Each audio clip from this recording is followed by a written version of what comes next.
"Get this sick old man out of my house. I don't want him near my children," my daughter-in-law shouted at my son that night. He agreed. In the morning, he said to me, "Dad, you'd better leave." I silently packed my suitcase and left their house forever. But I took not only my belongings with me, but also $12 million.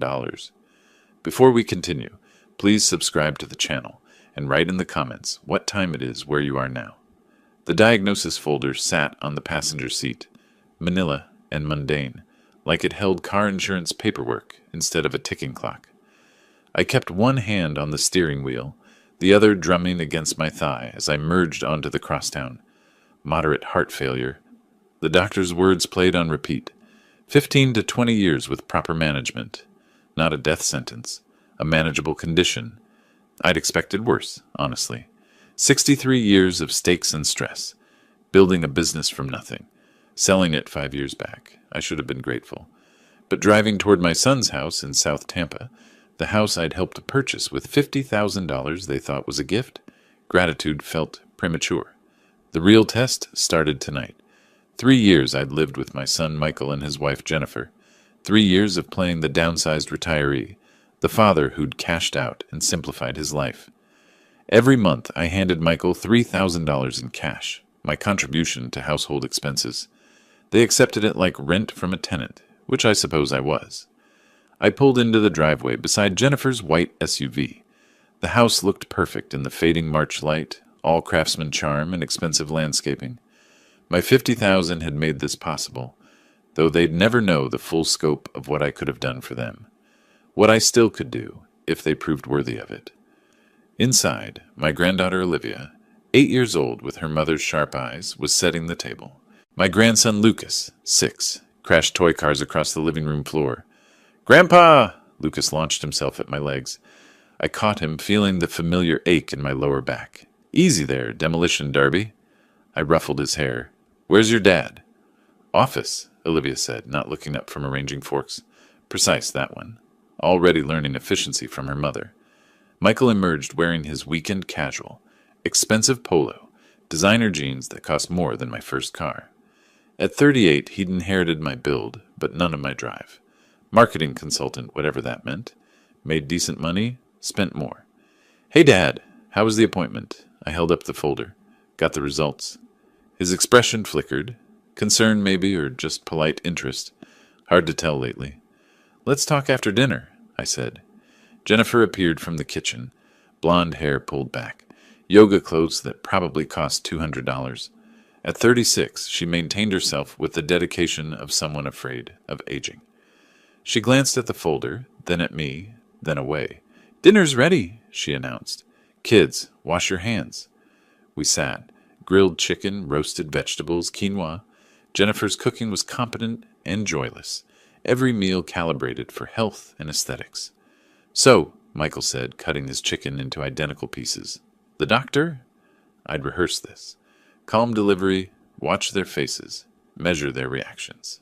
Heart failure, moderate stage. I let that land, observed. Sounds frightening, but it's manageable with medication and lifestyle changes. The cardiologist was actually optimistic. 15 to 20 years with proper care. Jennifer's fork paused halfway to her mouth. "That's concerning, Silas. You'll need to be careful." Her eyes darted to Michael just for a second, a glance I wasn't supposed to notice. "Yeah, Dad, that's tough." Michael reached for his water. "Make sure you follow the doctor's orders." Words without warmth. Perfunctory sympathy, like commenting on someone's bad traffic experience. Olivia watched me with wide eyes. "Are you going to be okay, Grandpa?" "I'm fine, sweetheart," I smiled at her. "Just means I need to take better care of myself." "Michael, did you finish the Henderson proposal?" Jennifer asked. Just like that, the subject changed.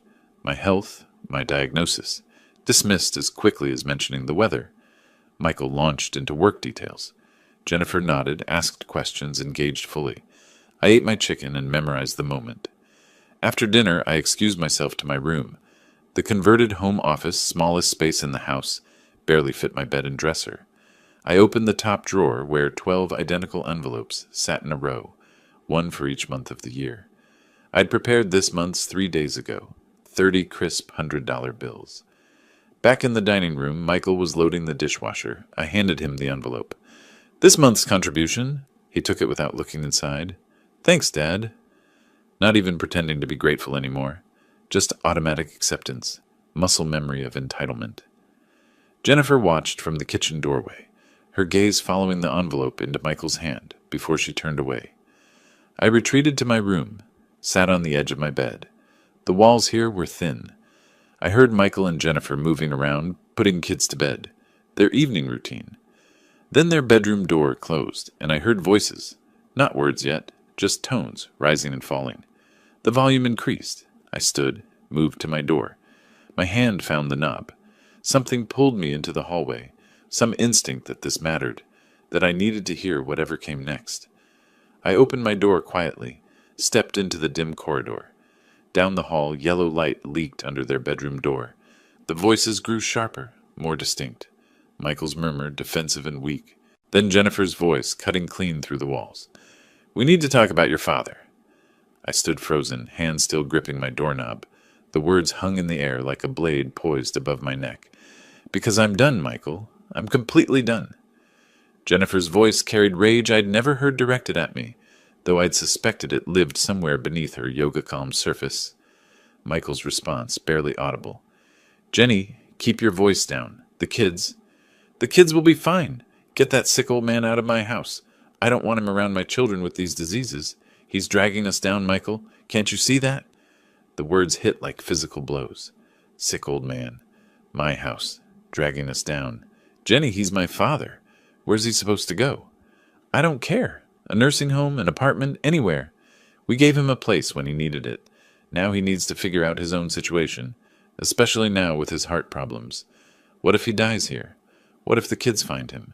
Did you think about that?" Her voice dripped contempt, each word laced with disgust that couldn't be faked or exaggerated. This was her truth, finally surfacing. "He pays $3,000 a month," Michael tried weakly. "$3,000? This house costs us $5,000 monthly in mortgage alone, not counting utilities, food, everything else. He's barely covering half his burden. And now he's sick? No, absolutely not. I want him out. Where am I supposed to tell him to go? Tell him anything. Tell him we need space. Tell him it's better for his health to have his own place. I don't care what you say. Just get him out. 1 week, Michael. I want him gone in 1 week." Silence stretched out. I waited for Michael to defend me, to show some backbone, to channel the boy I'd raised to stand up for what's right. "Okay." His voice came out small, defeated. "Okay, I'll tell him tomorrow. Just stop yelling." I stepped backward into my room, closed the door with careful silence. My hand shook as I released the knob. I stood in darkness. Didn't turn on the light, didn't move to the bed, just stood there absorbing the full weight of what I'd heard. 3 years ago, Michael had called me. "Dad, Jenny, and I found this amazing house, but we're short on the down payment." I'd written the check for $50,000 the next day. Michael's grateful hug, Jennifer's tears of joy. "Thank you. Thank you. This means everything." 3 years. 3 years of monthly cash, of making myself smaller, of testing whether their gratitude was real or rehearsed. I had my answer. I moved to the closet, pushed aside hanging shirts, found the small lockbox on the top shelf. Inside, private banking statements I kept hidden. The most recent showed a balance of $12,347,000, give or take the interest that accumulated daily. They thought I'd lost everything when I sold the business, that I'd downsized from necessity, rather than choice. They had no idea what I'd actually sold it for, what I'd carefully invested, what I'd deliberately hidden while playing the role of modest retiree. I sat on my bed, in complete darkness, and didn't sleep. Memories flooded in, paying for Michael's college, $180,000 over 4 years. The investment property I'd helped him buy in his 20s, then helped him sell when he mismanaged it. The car, the wedding, the endless assists and bailouts, and supports that apparently built nothing but expectation. When light finally crept under my door, I'd processed the betrayal into something harder, clearer, more useful. I heard movement in the kitchen, breakfast sounds. I dressed, splashed water on my face, emerged to find Michael making coffee with exaggerated concentration. "Morning, Dad." He didn't meet my eyes. "Morning." We stood in uncomfortable silence. Jennifer swept through, grabbed her phone, disappeared again. The kids were still asleep. Michael cleared his throat. Dad, I've been thinking. Maybe it would be better, for everyone, if you found your own place, your own space. For your health, really. Less stress, more independence. We'll give you a week to, make arrangements. Every word rehearsed but delivered poorly. He stared at his coffee mug like it held answers. I looked at my son. Really looked at him. Saw clearly what he'd become. A man shaped by the path of least resistance. Married to a woman who'd consumed whatever backbone he might have possessed. I understand completely, Michael. My voice came out cold, controlled. I'll begin making arrangements today. Something in my tone made him glance up sharply. Maybe he'd expected protest, guilt, pleading. Instead, he got acceptance that should have terrified him more than anger. I walked to my room, pulled my suitcase from the closet, and began folding clothes. Each movement deliberate, methodical. Through the thin walls, I heard Jennifer's voice, bright with relief. He's actually packing? I continued folding. Shirts, pants, everything I'd need. Around me, boxes I'd never fully unpacked in 3 years. I'd always known this arrangement might be temporary. I just needed to know why it would end. Midday, I paused, sat among half-packed boxes, holding a framed photo from Michael's college graduation. The ceremony I'd paid for, the degree I'd funded, the pride I'd felt watching him walk across that stage. I set it face down in a box. My phone sat on the nightstand. I picked it up, opened the private banking app. The balance stared back at me, $7,000. I opened my real estate search app, typed carefully. Tampa luxury homes, 500,000 plus. The screen filled with properties, waterfront estates, modern mansions, renovated historical gems. I scrolled through them, each listing more impressive than this house I'd helped them buy. For the first time since last night, a small, cold smile crossed my face. They wanted the sick old man out of their house. They had no idea what house the old man could afford. I set the phone down and opened my laptop instead. Better screen for serious searching. The banking portal loaded, and there it was, $12,347,612. The number I'd been watching grow for 5 years while pretending to be broke. 5 years ago, I'd sold Walker Commercial Properties for $8 million. Not a fortune by some standards, but more than respectable for a business I'd built from a single rental duplex in the 90s.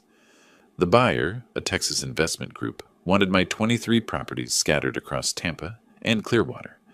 I'd taken the check, paid the taxes, and invested what remained with the careful attention I'd always given money. Bonds, index funds, some tech stocks before they exploded.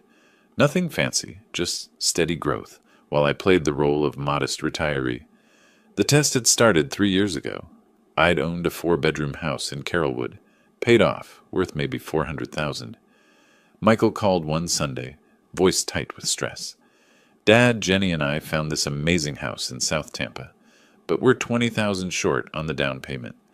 I'd written a check for $50,000 the next day, told him it was everything I could spare from selling the business. Let him see me downsize from Carrollwood to a small condo. Then eventually suggest I move in with them to save money. Every month since, I'd handed him $3,000 in cash. Every month, I'd watched them accept it as their due, watched gratitude calcify into expectation, watched love get confused with financial utility. The test was complete. Results were clear. I pulled up real estate listings. West Shore caught my attention first. Luxury condos and modern houses near the water, close to International Plaza. Palmacea looked promising too. Old money neighborhood with tree-lined streets. Hyde Park had charm but felt too close to their world. I bookmarked 7 properties. 5 in West Shore, 2 in Palmacea. Price range, $500,000 to $600,000. All single-family homes, all with actual yards and privacy. My phone sat beside the laptop. I picked it up, found the number I wanted. Morrison Realty, this is Diane speaking. I'm interested in viewing properties in the West Shore area. I kept my voice steady, professional. My budget is up to $600,000, and I'm prepared to make an all-cash offer. Her pause lasted 2 seconds. Cash? That's wonderful, Mr. Walker, Silas Walker. Mr. Walker. Her tone shifted, became focused. When would you like to schedule viewings? As soon as possible. I'm working within a tight timeline. I can show you several properties tomorrow afternoon. Would 2 o'clock work? Perfect.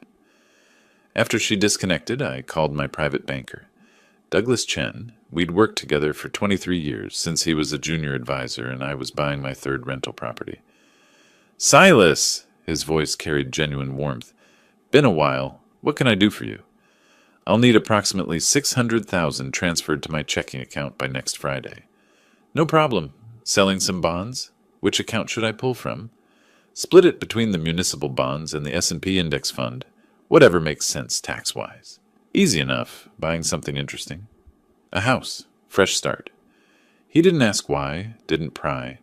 That's why I'd stayed with him all these years. The next 2 days, I drove. Michael left for work at 7:30. Jennifer took the kids to school at 8. I had the mornings to myself, cruising through West Shore and Palmasea, observing houses, imagining different lives. Some neighborhoods felt too sterile, all new construction and zero personality.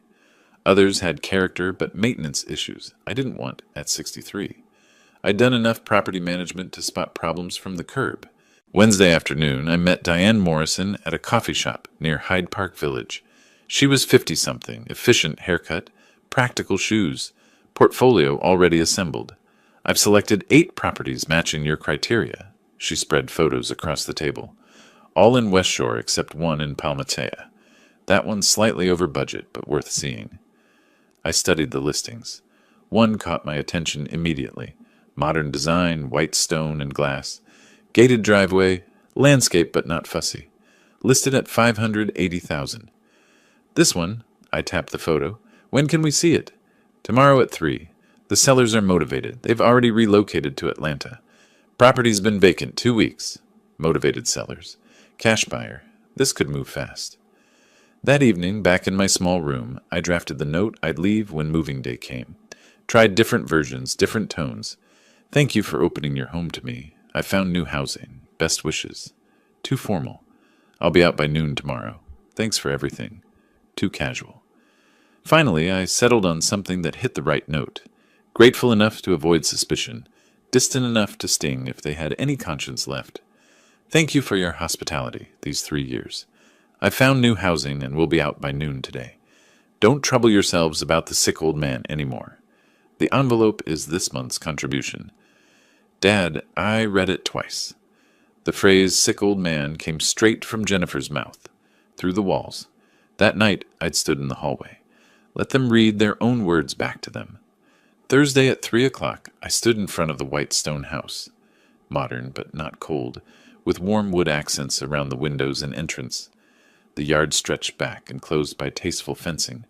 Quiet street, established neighborhood. 10 minutes from everything I'd need. Diane walked me through the specs. Built in 2019. 3 bedrooms, 2.5 baths. Open floor plan, updated kitchen, primary suite on the main floor. Seller paid $610,000 3 years ago, pricing it to move now. I barely heard her. I was imagining Michael's face when he realized where I'd gone. Imagining Jennifer's expression when she understood that sick old man had resources she'd never suspected. Mr. Walker? Diane touched my elbow. Would you like to see the interior?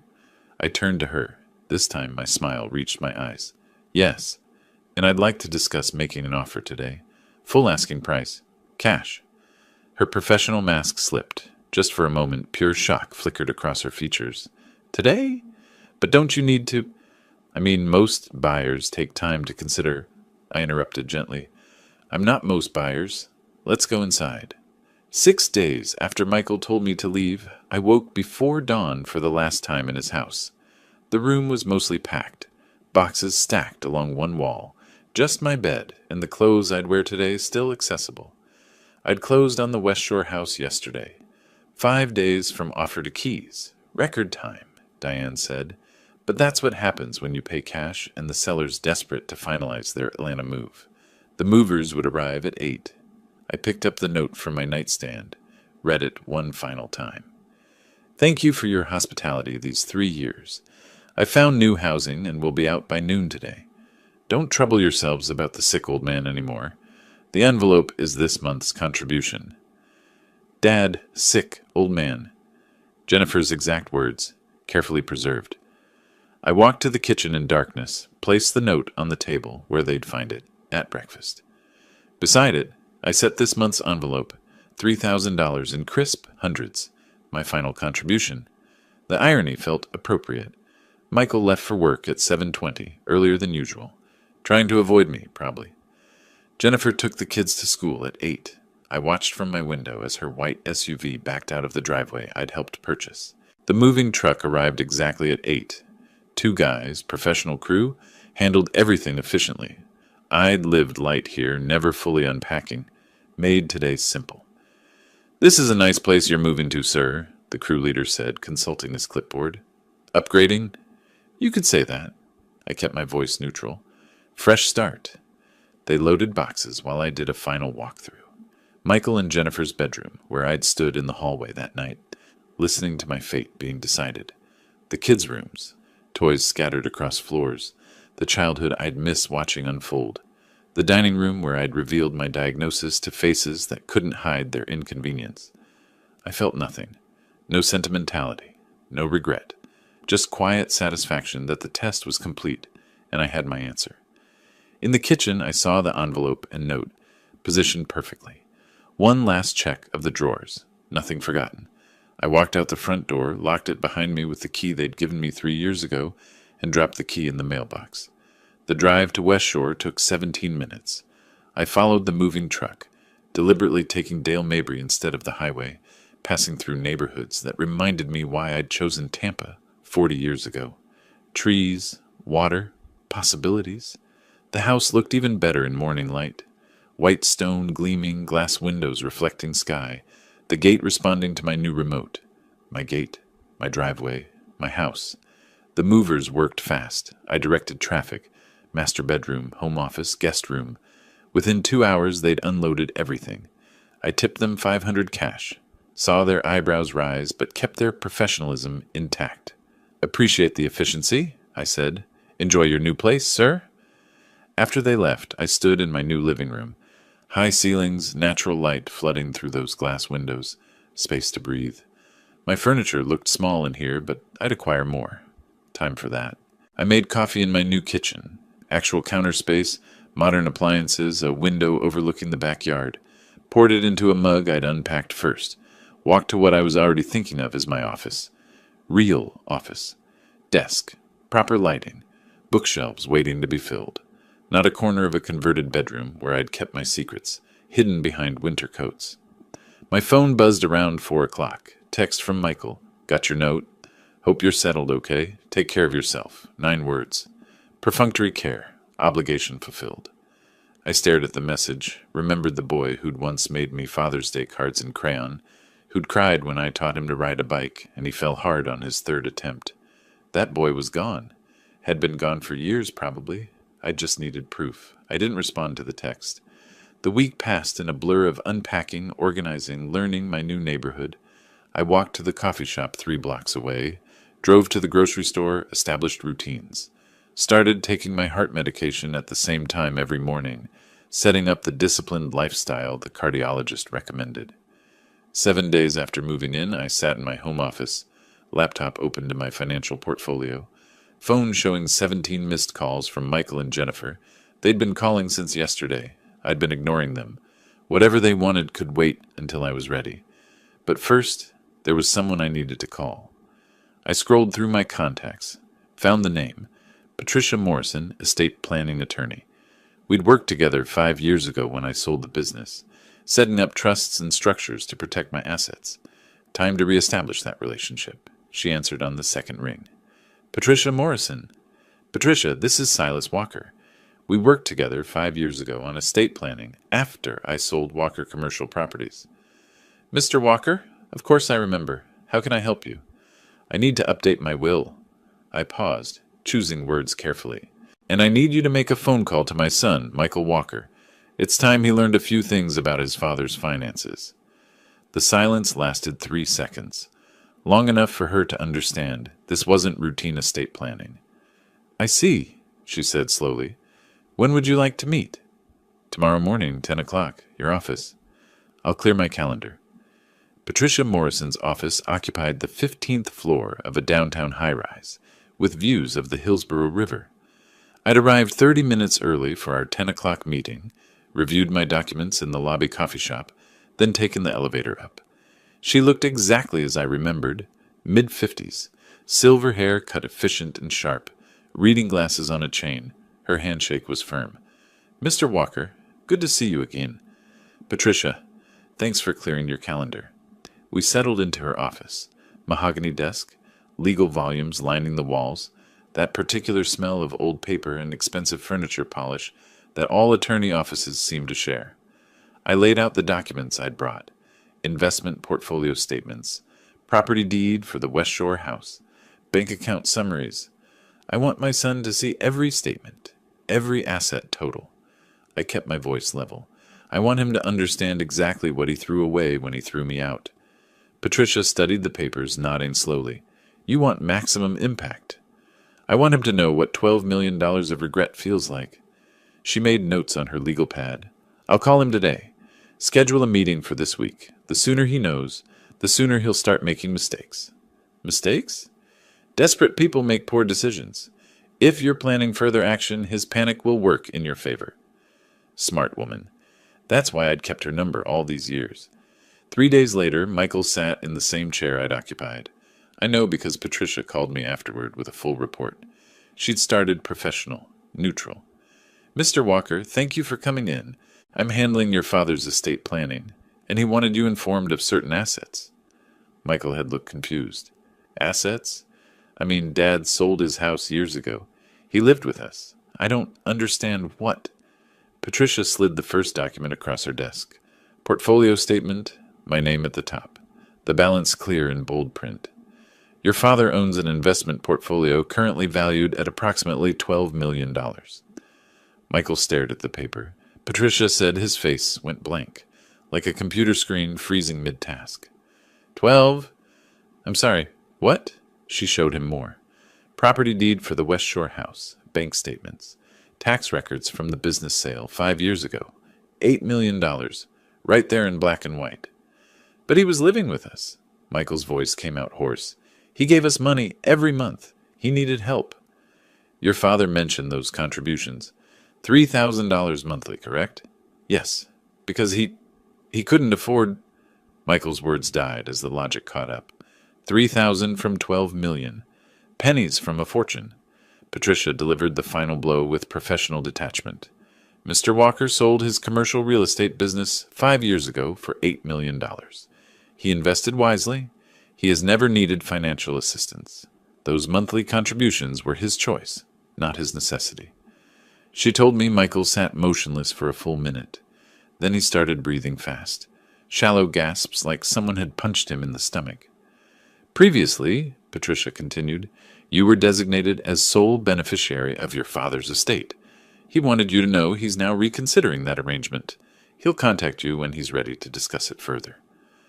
Michael left her office moving like a sleepwalker. I imagine the elevator ride down 15 floors felt like falling. He made it to his car in the parking garage before calling Jennifer. Patricia's office window overlooked the garage. She watched him sit in his sedan, phone pressed to his ear, visible even from that height by his stillness. The call, according to Michael's later frantic voicemail to me, went like this. "Jenny, you need to sit down. Dad, he has $12 million. $12 million. The lawyer just showed me everything." Jennifer's voice, sharp even through phone static. "What? That's impossible. He lived in our house. He gave us money because he was testing us, Jenny. All those years. The $3,000 a month? He could have bought our house with cash. Could have bought 10 houses like ours." Silence on her end. Then, oh no, Michael, what did we do?" "What they did was try to call me 17 times in the next hour. I sat in my home office watching my phone light up with each attempt, and didn't answer. Text messages poured in. "Michael, Dad, please call me. We need to talk." "Michael, I just met with Patricia. I had no idea about your finances. Please let me explain." Jennifer, "Silas, the kids miss you. Please come for dinner. We can work this out." Michael, "Dad, I'm sorry for everything. Please just talk to me." I deleted each one without responding. That evening, I poured myself a bourbon. Doctor approved 1 glass daily and sat on my back patio. The April air carried jasmine from somewhere, warm and pleasant. My house, my yard, my peace. 3 days passed. My phone showed 42 missed calls. I'd changed my number, but kept the old phone active just to monitor their desperation. They found me on the 4th day. I was reading in my living room when I saw Jennifer's white SUV crawl past my house, then circle back, then stop across the street. Through my window, I watched them sit in their car, staring at my property. The modern white stone they'd never imagined I could afford. The gated driveway they couldn't access without the code. The manicured lawn and professional landscaping that spoke of money they'd assumed I didn't have. Michael emerged first, then Jennifer. They stood on the sidewalk, looking at the house like it was a mirage. I buttoned my shirt collar, checked my reflection in the hallway mirror. I looked rested, healthy, years younger than I'd appeared during those 3 years of living under their contempt and careful rationing of dignity. The doorbell rang. I let them wait 30 seconds, then walked to my front door and opened it. They stood at my gate. Michael's face was hollow. Jennifer had clearly been crying, or wanted me to think she had. "Hi, Dad." Michael's voice cracked. I said nothing. Just looked at them. Jennifer stepped forward. "Silas, please. We've been so worried. The children ask about you constantly. That night when things were said, I was stressed. I said things I didn't mean. You know I love you." "I know exactly what you meant." My voice came out flat, emotionless. I heard every word. Her face paled. "You heard?" "Get that sick old man out of my house," I quoted precisely. "I don't want him near my children. He's dragging us down." "Those were your exact words, Jennifer." Michael held up his hands. "Dad, can we just talk? Inside? Like family?" "Family." I let the word hang there. "You gave me a week to leave my family. I took 3 days. Efficient, like always." Jennifer's tears dried up fast when she realized they weren't working. Her voice shifted, became sharp. "Fine. We made mistakes. We're human. But you lied to us, Silas. Pretended you were broke. Took our money. I gave you money." The correction came out cold. $3,000 monthly. "You think I needed your roof over my head?" "I was testing you. Wanted to see if you loved your father or just his wallet." "Congratulations. You failed." "That's not fair." Michael stepped closer to the gate. "We helped you when I had nowhere else to go," I finished. "Is that the story you're telling yourselves? I had $12 million. I could have stayed in a 5-star hotel for the rest of my life. I chose your house because I want to know who you really were." I paused, let that sink in. "So here I am, out of your house, away from your children, the sick old man you wanted gone. Except I took $12 million with me. Funny how that works." Jennifer reached for my arm through the gate bars. I stepped back. "Don't touch me." The small movement carried more weight than words. No more presumed intimacy. No more access to my space, my life, my dignity. "The kids," Jennifer tried. "The kids are innocent," I cut her off, "which is why this is between us and them. When they're old enough to understand, I'll explain why their grandfather stopped visiting. Until then, you're welcome to tell them whatever story makes you comfortable." Michael's voice dropped to pleading. "Dad, whatever Patricia told you about us?" "She told me nothing about you. I lived in your house for 3 years. I saw who you really are. That's enough." I turned and walked toward my front door. "Dad, wait," Michael called. I didn't. The door closed behind me with a solid final sound. Through the window, I watched them stand at my gate for another 5 minutes. Jennifer gestured angrily. Michael slumped. Eventually, they returned to their car and drove away. I poured another bourbon. My hands were steady. 2 days later, Jennifer sat in a different attorney's office across town. This lawyer, Martin Fletcher, a family practice specialist, listened to her story with practiced patience.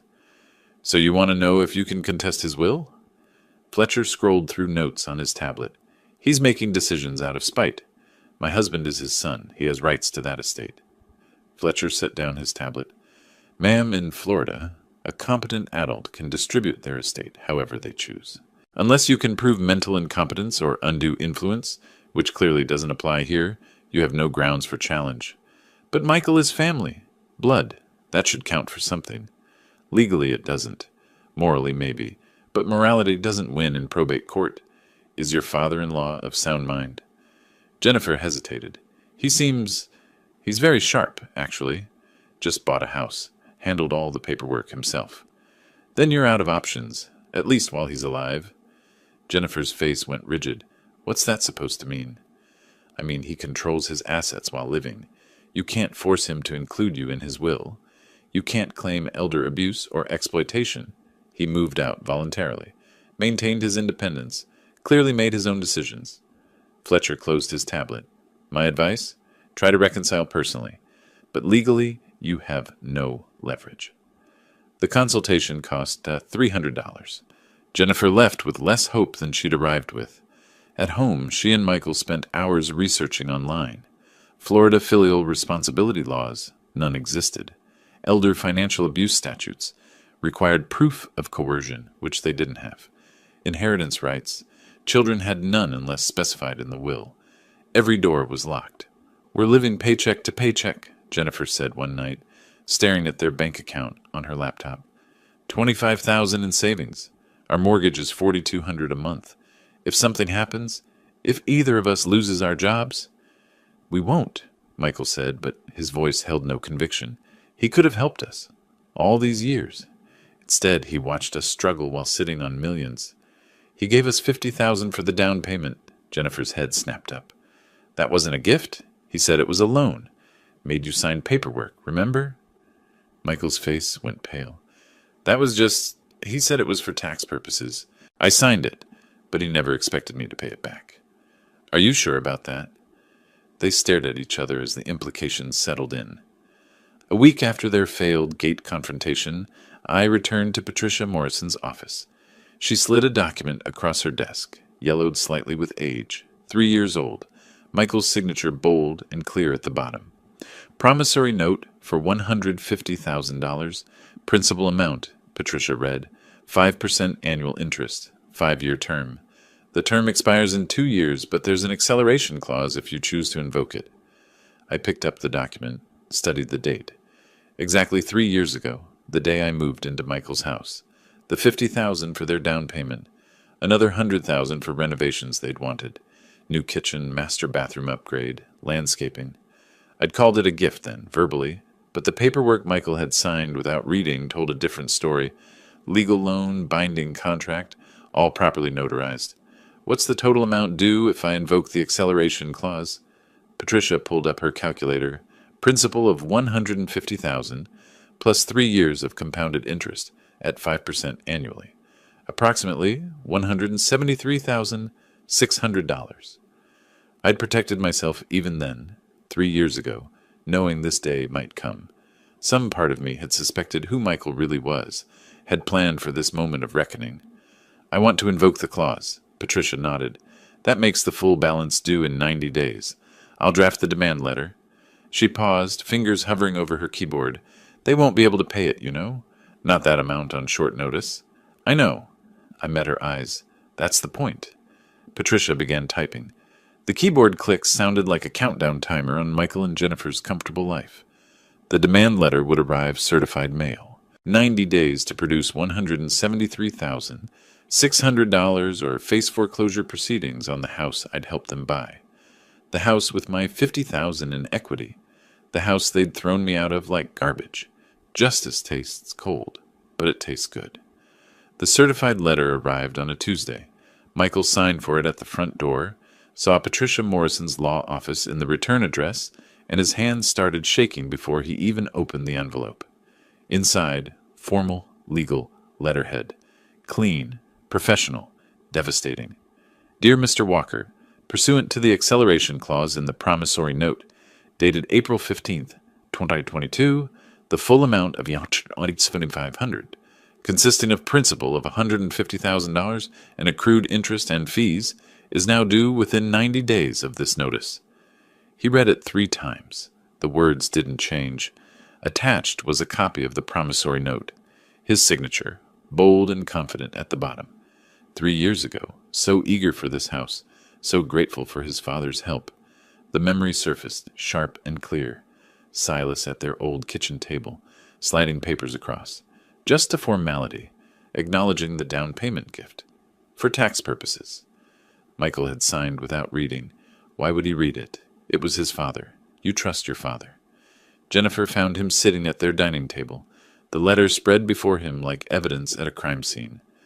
What is it? He handed her the document, watched her face go white, then red, then white again. $187,000. Michael, we don't have that. I know. In 90 days? I know. She stared at the promissory note, at his signature. You signed a legal contract without reading it. I thought it was just paperwork. He said it was a gift. A gift doesn't have a signature line. Her voice rose. What kind of person signs something without reading it? The kind who trusted his father, the kind whose wife was screaming to throw that father out. The words hit like slaps. They stared at each other across the table, the space between them suddenly vast. Michael pulled out his laptop, started calculating. Their savings, $25,000. His annual salary, $45,000. Jennifer's part-time income, $30,000. Combined, $75,000 yearly, $62,000 after taxes. They needed $187,000 in 90 days. Mathematically impossible. We can get a home equity loan, Jennifer said. Use the house. Michael scheduled an appointment with their bank for the next morning. The loan officer, a pleasant woman named Sandra, reviewed their application with decreasing enthusiasm. She pulled up their property records, frowned. Mr. Walker, I see there's already a lien on your property for $150,000. Until that's satisfied, we can't approve additional lending. But the house is worth $400,000, Michael said. We have equity. Not if you don't own it outright. This lien takes priority. Have you considered selling the home? The question hung in the air like smoke. This is our home, Michael said quietly. Our children's home. Sandra's expression softened with professional sympathy. I understand, but legally our hands are tied. 3 more banks gave identical answers. Jennifer started selling possessions that weekend.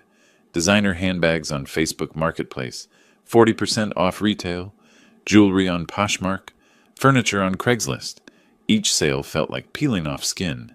Michael's poker table from his bachelor days, gone for $800. Jennifer's Peloton bike, $1,200.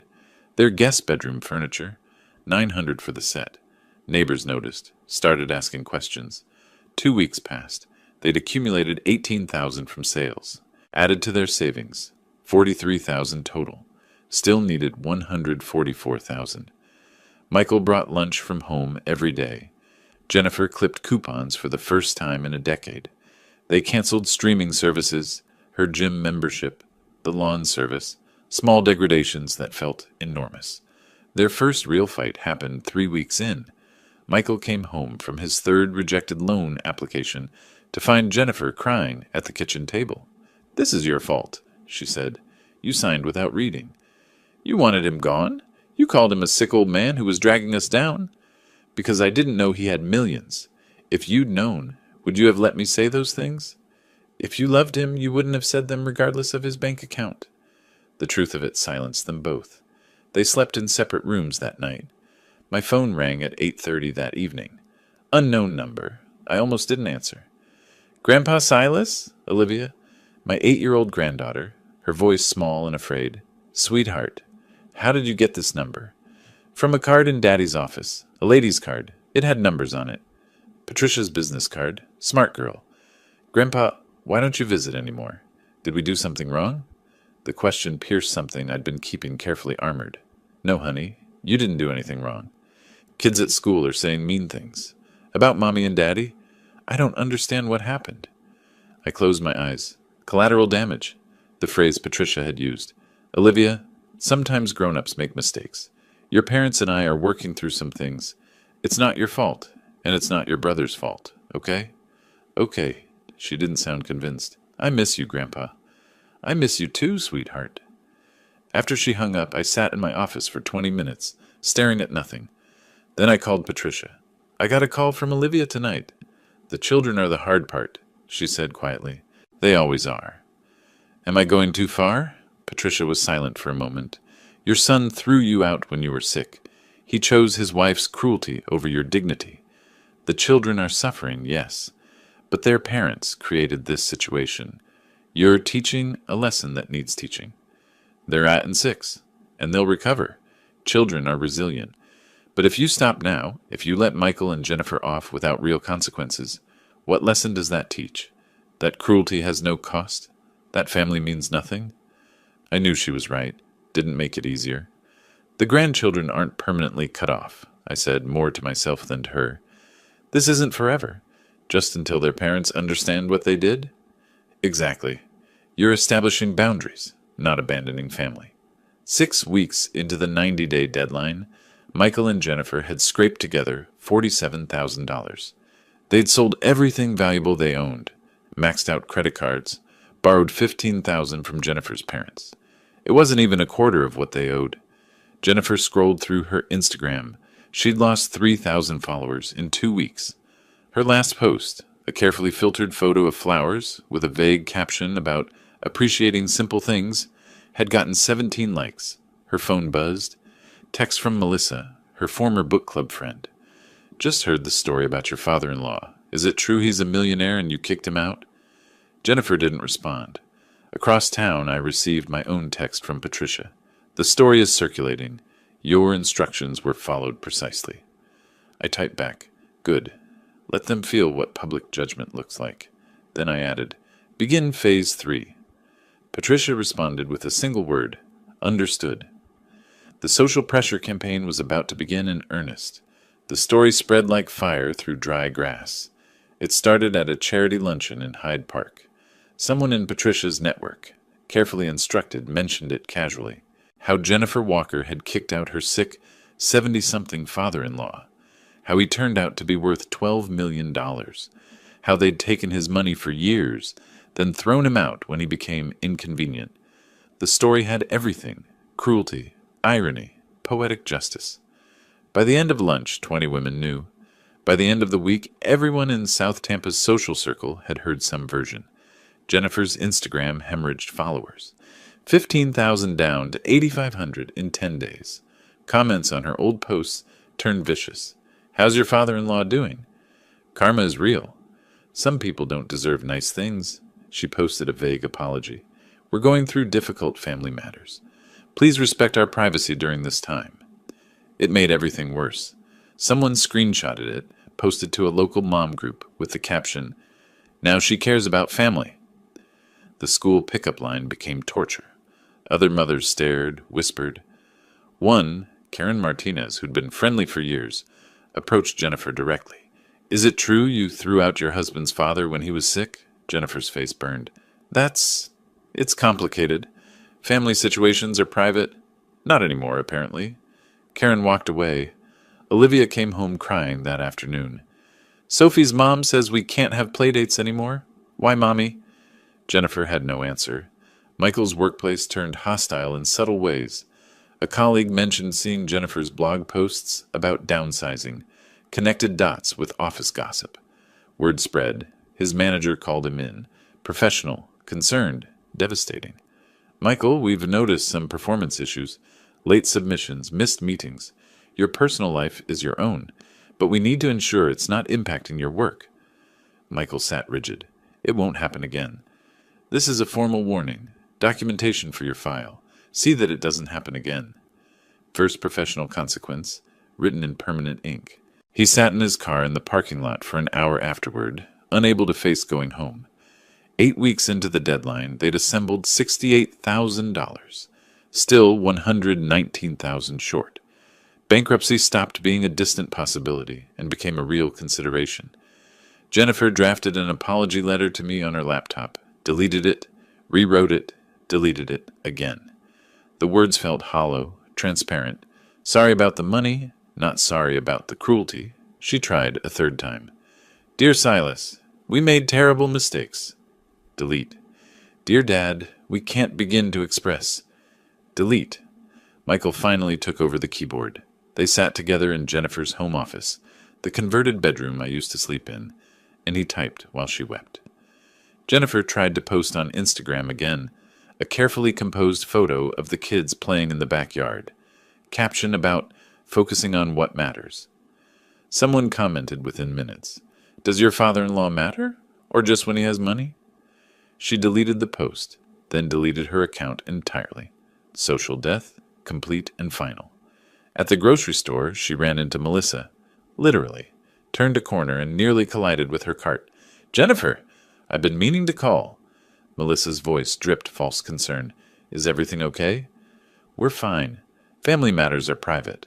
"Of course. It's just people are talking. About your father-in-law, the money situation." Jennifer abandoned her cart and left, drove home in tears. That evening, Lucas asked the question that broke them both. "Mommy, why doesn't Grandpa Silas visit anymore? Did we do something wrong?" Jennifer couldn't answer, just pulled him close. Olivia added her own innocent knife. "Tommy's mom said Grandpa is rich. Is he rich? Why doesn't he help us?" The children had noticed the financial stress without understanding it. Cheaper groceries, no new toys, tension in every conversation. Late that night, Michael found Jennifer staring at their bank account on her laptop. "We need to write to him," Michael said. "Really apologize. Not because of the money, because we were wrong." "Will he even read it, after what I said?" "I don't know. But we have to try. We've lost everything else." He meant it literally. Their savings, their reputation, their friends. Even their marriage felt fragile, held together only by shared crisis. They finished the letter at 2 a.m, sent it via email because they didn't have his home address, only Patricia's office contact. The letter admitted everything. The cruelty, the ingratitude, the materialism. Michael's words tried for genuine remorse. Jennifer's postscript was shorter. "I said terrible things about you. I can't take them back. I can only tell you, I understand now what we threw away. Not the money. You. And I'm sorrier than words can express." I read it twice, sitting in my home office, Tampa Bay sunset casting orange light through my windows. The house I'd bought with my own money, the independence I'd reclaimed, the dignity I'd restored. For 3 years I'd played a role. The dependent father, the grateful guest, the burden. I'd wanted to know if they loved me or just my money. Now I knew. But they were broken. Financially, socially, emotionally shattered. The question was, did I finish breaking them, or did I offer one chance at redemption? I picked up my phone, texted Patricia. "Arrange a meeting, neutral location, next week." She responded. "Terms?" I typed. "Mine." Then I opened my desk drawer, pulled out a photo of Olivia and Lucas from last Christmas. They deserved better than parents who only loved conditionally. Maybe there was a way to teach that lesson too. I began drafting my terms. Not forgiveness, accountability, justice, not cruelty. I wasn't interested in their destruction. I was interested in their education. The coffee shop overlooked old Tampa Bay, floor-to-ceiling windows catching afternoon light off the water. I'd chosen it deliberately. Neutral ground, public enough to keep emotions controlled, elegant enough to remind them what money could buy. Michael and Jennifer arrived 15 minutes early. I watched from my car as they took a table by the windows, ordered nothing, sat rigid and waiting. When I walked in at exactly 3 o'clock, they barely recognized me. I'd gained back the weight I'd lost living under their roof. My clothes fit properly. Tailored slacks, button-down shirt, expensive but understated. No more grateful guest posture, no more careful movements designed to take up minimal space. I looked successful, healthy, confident. Everything the sick old man wasn't supposed to be. I ordered coffee at the counter, paid, carried it to their table with steady hands. "Dad!" Michael's voice cracked on the single syllable. I sat down, said nothing. Let them feel the silence. Michael started first. "I don't have words that can fix what I've done. You raised me, sacrificed for me, paid for everything I ever needed, and when you got sick, when you actually needed support, I threw you away like you were nothing." He stopped, swallowed hard. "I failed you. I failed as a son. I'm sorry." Simple, direct. No excuses about stress or misunderstandings. Jennifer followed, tears already streaming. "Silas, I said terrible things. I called you. I said you were dragging us down. Wanted you out of my house, away from my children. But you weren't dragging us down. We were. We're selfish, ungrateful people who didn't deserve you." I sipped my coffee, let the silence stretch again. Then I asked the question I'd been planning for weeks. "Let me ask you something. And I want complete honesty. Are you apologizing because I'm a millionaire, or because what you did was wrong?" The silence felt solid enough to touch. Jennifer broke first, fresh tears cutting tracks down her face. "Both. I wish I could say it's only the second, but I'd be lying. Losing the money made us realize what we lost in you. That makes us horrible people, doesn't it?" The honesty surprised me. Brutal self-awareness forced by desperation, maybe, but honest nonetheless. I pulled a folder from my bag, laid it on the table. Inside, printouts. The promissory note with Michael's signature, their desperate text messages, screenshots of Jennifer's Instagram collapse. "You've collected $90,000 in 10 weeks, I said. "Patricia keeps me informed. Sold your jewelry, your furniture, maxed out credit cards, borrowed from Jennifer's parents." Michael nodded, couldn't meet my eyes. "You've lived with debt collectors calling, neighbors judging, friends abandoning you. You've experienced a fraction of what you were willing to do to me. Throw me out sick, penniless, alone. Now you know how it feels." "We do," Jennifer whispered. "We really do."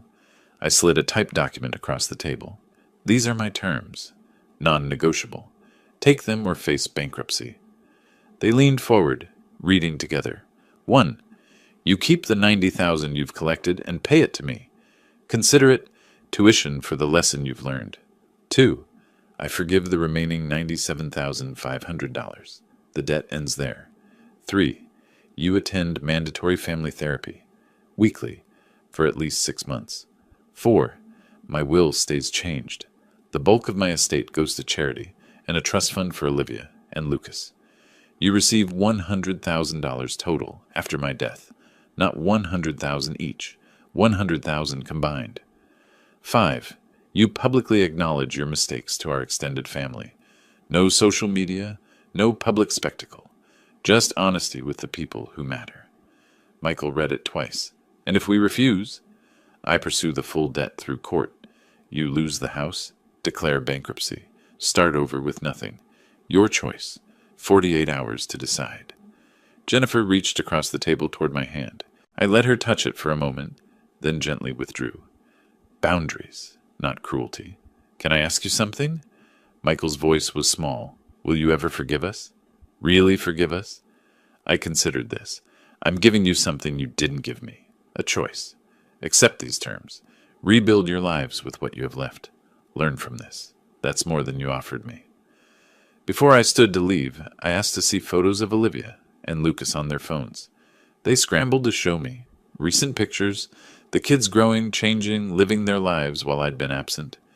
Something tight in my chest loosened slightly. "They deserve better than parents who only value money," I said. "Think about that." 2 days later, my phone rang. "Michael, we accept your terms, all of them." Something released in my chest. Not quite relief, not quite satisfaction. Something quieter. "The paperwork will be ready tomorrow. Patricia will handle everything." Silence. Then, "Dad," his voice cracked on the word. "I know you'll never trust me again. I know I destroyed something I can never rebuild. But thank you for not destroying us completely when you could have." I looked out my window at Tampa Bay, water bright with afternoon sun. "I didn't do this to destroy you, Michael. I did it to teach you. Whether you learn is up to you." I hung up. That evening, Patricia called to confirm they'd signed everything. Debt forgiveness agreement, public apology terms, family therapy commitment. "It's done," she said. "Justice served." I considered this. Justice served. Now comes the harder part, living with it. But when I walked through my house that night, every room I'd chosen, every piece of furniture I'd selected, every window looking out on my own property, I felt something I hadn't felt in 3 years. I felt at home. The gathering happened at my cousin Rita's house in mid-June, small and deliberate. 15 people, extended family, a few close friends who'd known us for decades. Rita had volunteered her home when I explained what needed to happen. Michael and Jennifer arrived holding hands, united in their humiliation. Rita's living room fell silent when they stood up. Michael spoke first, his voice steady but strained. 3 months ago, my father received a serious medical diagnosis. Instead of supporting him, I asked him to leave our home. My wife said cruel things. I agreed with her. We treated him like a burden when he deserved respect gratitude, and love. He paused, looked directly at me. We were wrong. Completely, unforgivably wrong. Dad, I'm sorry. I can't undo what I did, but I'm trying to become someone who would never do it again. Jennifer's turn. Her voice shook, but she pushed through. I called Silas, a sick old man who was dragging us down. I wanted him away from my children. The truth is, he'd always supported us, helped us financially, and I repaid his generosity with contempt. She wiped her eyes. I've spent these months learning what kind of person I'd become, someone I'm ashamed of. Silas, I'm sorry. You deserved so much better from your family. The room stayed quiet. I stood slowly, felt every eye on me. I accept your apology, I said. I hope you've learned that people aren't valuable because of their bank accounts, and family isn't something you discard when it's inconvenient. Our relationship going forward will be different. There are boundaries now, but there's also possibility, if you continue to show through your actions that you've truly changed. Later, my cousin Rita pulled me aside. They needed this. They'd become insufferable, honestly. The materialism, the status obsession, maybe this will fix them. Maybe, I said. Time will tell. 3 weeks after the apology, I met Olivia and Lucas at a coffee shop near their school. Supervised visit, public location, structured. My terms. They were nervous at first, unsure how to act around me. Then Lucas, my 6-year-old grandson, asked the question that mattered. Grandpa, are we allowed to love you again? The words hit harder than I expected. I knelt down to his eye level. You never stopped being allowed to love me, buddy. And I never stopped loving you. Sometimes grown-ups make mistakes and need time to fix them. Your parents are working on fixing theirs. Olivia, 8 and perceptive, studied my face. Are you still mad at them? I'm disappointed, I said carefully. But I'm watching to see if they change. Actions matter more than words. We ordered pancakes, talked about school, friends, their summer plans, normal grandfather things. When Michael and Jennifer picked them up, they stayed by their car, giving me space, respecting boundaries. Progress, I supposed. Patricia confirmed the grandchildren's trust was finalized in July. $2 million, accessible when they turned 25. Michael and Jennifer signed acknowledgement that they had no access to these funds. They can't touch it? Michael asked when signing. Not 1 penny, Patricia confirmed. This protects your children's future regardless of your financial decisions. He nodded slowly. That's fair. My will was officially filed. Charity organizations would receive $8 million. The Grandchildren's Trust held $2 million. Various smaller bequests to causes I cared about. Michael and Jennifer, $100,000 total. From $12 million to $100,000. The cost of cruelty. I started volunteering in August, using my business expertise to mentor entrepreneurs through a local nonprofit. Young people building something from nothing, the way I had 40 years ago. It gave me purpose beyond the family conflict, reminded me who I'd been before the test, before the betrayal. By late August, my routine had settled into something peaceful. Mentoring sessions downtown on Tuesdays and Thursdays. Saturday morning coffee with Olivia and Lucas. Supervised visits at the same coffee shop, working in my garden, reading on my terrace overlooking the bay. Life was quieter, but fuller. Patricia called one evening in early September. Michael's therapist reached out. She says they're making real progress, working on communication, addressing the materialism that drove their choices. Jennifer deleted all her social media. They're rebuilding. Good, I said, and meant it. Do you regret how hard you were on them? I thought about this carefully. No, justice isn't cruelty. It's consequence meeting action.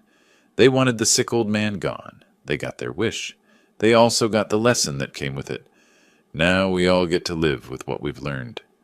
That evening I sat at my desk looking at 2 photographs side by side. One showed Michael at age 7, riding on my shoulders at the beach, laughing at something I'd said, bright and innocent and trusting. The other was from last Saturday, Olivia and Lucas grinning over pancakes, chocolate chips dotting their smiles. Between the photos lay the signed trust fund documents, the past, the future, and the protection I'd built between them. I closed the folder and turned to my window. The sun was setting over Tampa Bay, painting the water gold and orange. Tomorrow I was meeting with a young woman who just opened a bakery and needed business mentoring. Next Saturday, the grandchildren again. My calendar had structure, purpose, meaning, all on my terms. I didn't need Michael and Jennifer's approval anymore. Didn't need their inheritance hopes hanging over me. Didn't need to be who they wanted me to be. 3 years I'd lived in that small bedroom, playing the grateful guest, testing whether they loved me or my money. The test concluded. They failed. But failure taught them what success never could have. My son knows now what it means to lose everything. My daughter-in-law understands the weight of cruel words. And I remember who I am, not the sick old man they wanted gone, the man who built something from nothing, who survived their betrayal, who chose justice over revenge. That man is home now. Finally, completely home. If you like this story, please like this video, subscribe to the channel, and share your impressions of this story in the comments.